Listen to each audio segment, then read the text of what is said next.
viewers, it's another episode of Idea. And you know what we do here? We ensure that your ideas are not stuck in your head. We ensure that you bring them into reality.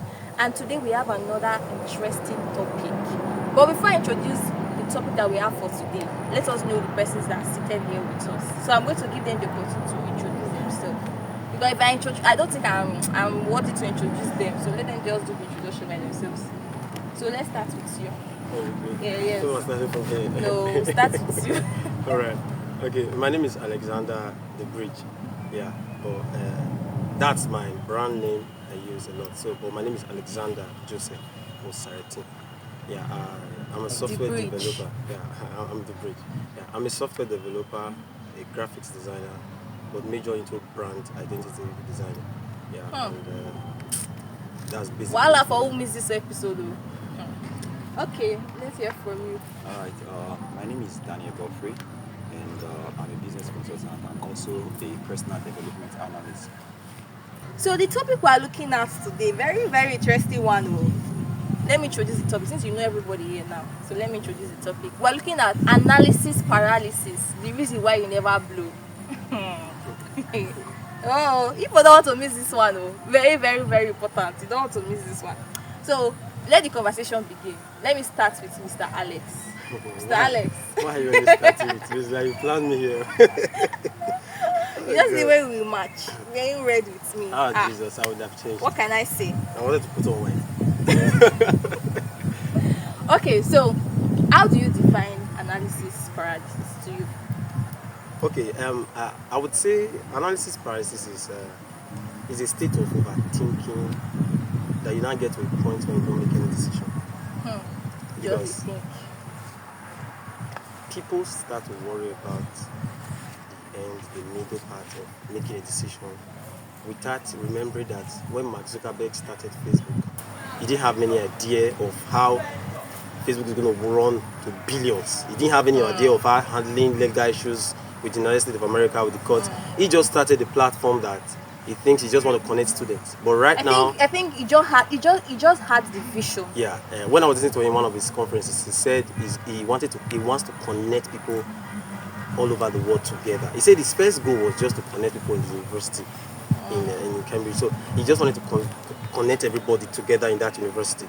So it expanded when people began to go home on vacations and their time. They began to talk about Facebook. Like, are you on Facebook or you don't? Okay, I create an account on Facebook. So that was what took it out. So it got to a point. He found out that he's having 1,000 users, 5,000, 1 million. Oh my God, this is really big. At this time, he now had to start taking the steps of someone who is really 1 million. At the beginning, he was just taking the step of someone who just wants to control his scope. But as he evolved, he now to know, okay, now I have to start learning this, how to deal with this, how to deal with legal issues, how to deal with the government. I was always watching his interviews whenever he was called to the court. He always told the engineers to increase the AC. He said because he sweats a lot while they're asking him those crazy questions. He said because he doesn't want to be here. He doesn't really, they just keep asking questions. His team will go and tell, please increase the air condition. So that after the time, he said, please, can I take a break? Because he's like, I don't want to be answering all these many questions. But at some point in time, when he held his ground, at the point in it, he understood that he did not even know what step he would take at the middle of the journey. All he needed to do was just start it. Apologize later. That's what he said. He said, start it, and then later we can then start talking about. So, people have so much ideas in Nigeria, my sister. People have ideas. I've seen people talk things, and I'm like, you are still here? With so many people have ideas. Ideas is not the problem now. We are not telling people to go and think and come up with ideas. People have ideas. That's the truth. People have ideas, but the idea is ending in an idea. It's not living there. It's ending there.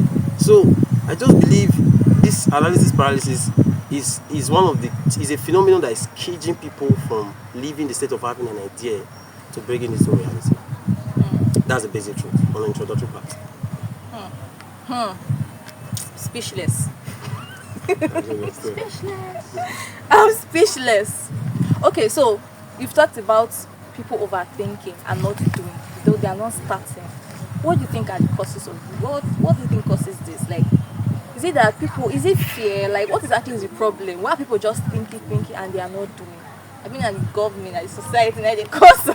Yeah, before you want to even start analyzing different human beings, to knowing why they are not making the move yet, we have to understand that the environment people live in, that's one of the things that matters a lot. If you are living in a place where everybody doesn't believe in holding millions, like they just believe in just being able to do a little, just that can firstly limit you. You know, ask everybody, if I give you 50 billion, you should do this to your girlfriend or to your mother or this. A lot of them will like, I'll do it later, I'll go apologize.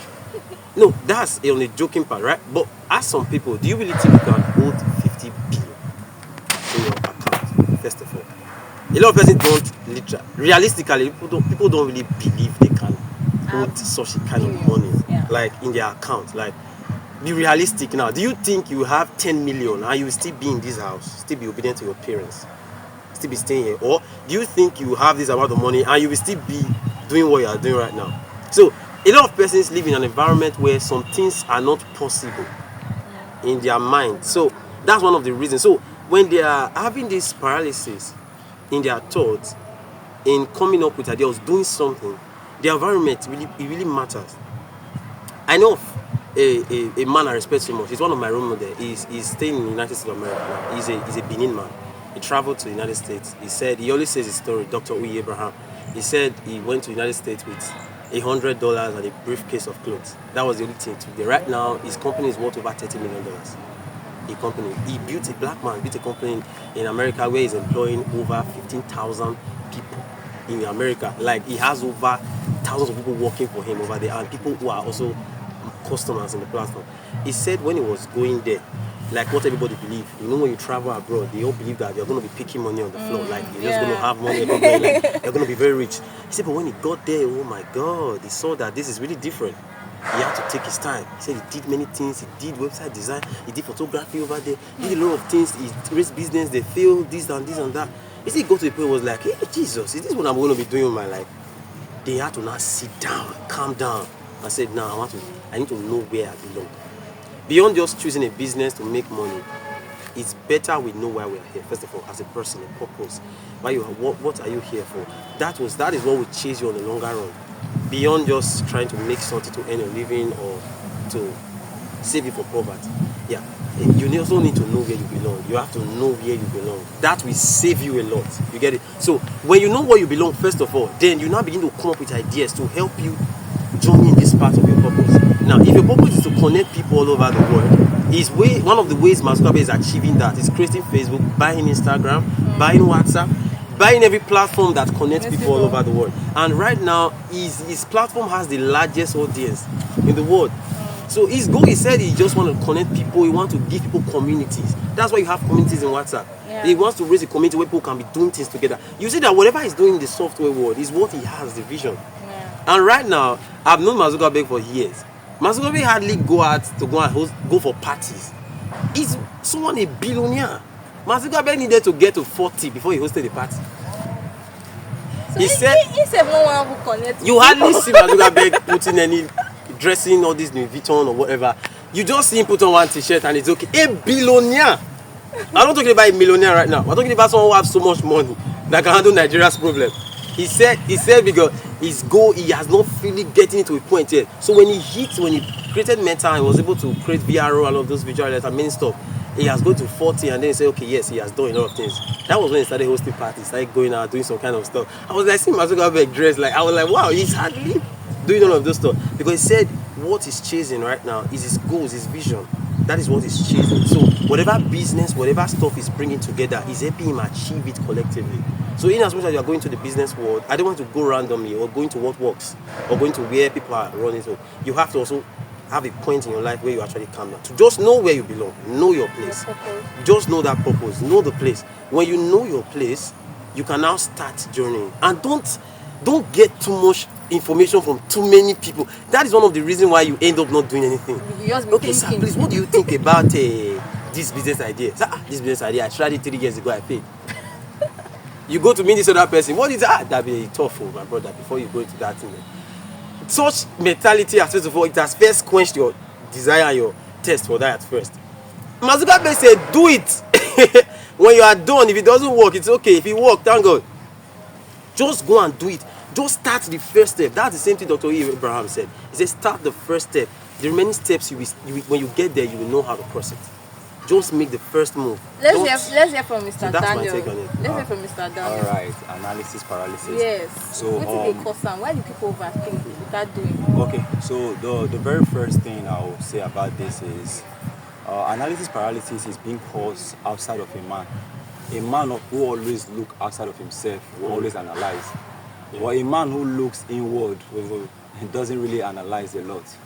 So this will now make us understand that analysis paralysis is most often caused by trying to plot everything that is happening around you, outside of you, not within you, but they're happening outside of you. You're trying to plot them together. But the risk sequence on how life is supposed to be played out is, it's good to plan. Planning is not analysis. Yeah. Planning is having a specific goal that you're trying to target. Plan. So when you say planning, you mean like thinking? Yeah, okay, yeah, you could actually think, all right? So because we are saying that analysis paralysis does not mean you should not plan. Yeah, Because a lot of people would want to twist it. The first goal is you plan, you do, then you cannot analyze or you cannot review. That's the word I'll use. You not review. Yes, that's true. But if there is no plan, analysis should always come after That an you've activity done. has been done. Yeah. After Need you've to done know. something. Or a lot of Yes. people try to analyze Before doing an activity. I said they say who no go no no. Yeah, Yeah, yeah, there are a lot of things you won't know if you don't go into it. It's true. So that's the first challenge. Okay, for an example, what happened to me today? I like using life scenario. Yeah. A man who does not plan will always analyze. A man who does not plan will always analyze things. I didn't plan about how I'm going to look while coming to this section. So I just got there. When I got to my wardrobe, I picked the shirt. I put on the shirt because there was no plan. The first analysis that came to me was, you sure say this shirt fits so? You sure say this thing they organized? And that's what happened to people. If you plan, you see that often at times you don't analyze because you already have a plan that you're working with. So the reason a lot of persons overthink is mainly because they don't even have a plan in the first place. They sometimes call their plan analysis. Their plan is not analysis.